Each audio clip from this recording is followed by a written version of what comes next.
ও দরদি বাবা এখন কেন ভুইলা রে গেলা পাছন বাবুকে আরে আমি মরি দেখুক লোকে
জীবন শুরুর দিক থেকে শেষ পর্যন্ত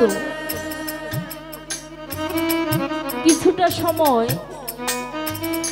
একজন সন্তান তার বাবা মার সাথে কাটে, তারপরে বাবা মা দেখে শুনে সেই ছেলেটাকে জীবন সঙ্গীর কাছে তুলে দেয় সারা জীবন পার করার জন্য। যখন বয়স বেশি হয়ে যায় দেখবেন সেই দুইটা মানুষ সবার কাছে বোঝা হয়ে যায়, ছেলে মেয়ে সবার কাছে। তখন দুইজন মানুষ খেয়ে না খেয়ে একসঙ্গে বাঁচে। ঠিক ওই দুইটা মানুষের মাঝখান থেকে যদি একজন মানুষ চলে যায়, সঙ্গী হারা হয়ে যায়, এই দুনিয়ার বুকে তাকে বোঝার মতো ভালোবাসার মতো মানুষ কেউ থাকে না। একজন পাখি তার সঙ্গী যদি উড়ে যায়, সেই পাখিটা আশায় থাকে যে আমার সঙ্গী আসবে, কিন্তু এই যে মানুষ আমরা বড় অধম হয়ে যায়, এই দুনিয়ার বুকে বোঝা হয়ে যায়। সেই মানুষদের মাঝখান থেকে যদি একজন সঙ্গী চলে যায়, তাহলে দেখবেন তার মতো দুঃখী আর কাঙ্গালিন এই দুনিয়াতে কেউ নাই। তখন চিন্তা ভাবনায় দেহটা শুকিয়ে যায়, যৌবনটা চলে যায়। তাই কবি কি বলছে, চিন্তা ভাবনায় সোনার দেহ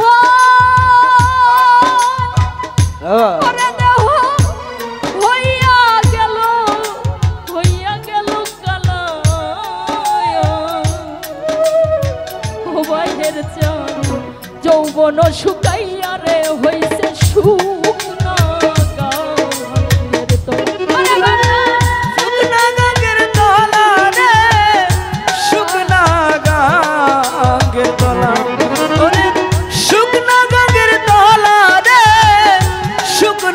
গাঙ্গের তলা। চিন্তা ভাবনায় সোনার দেহ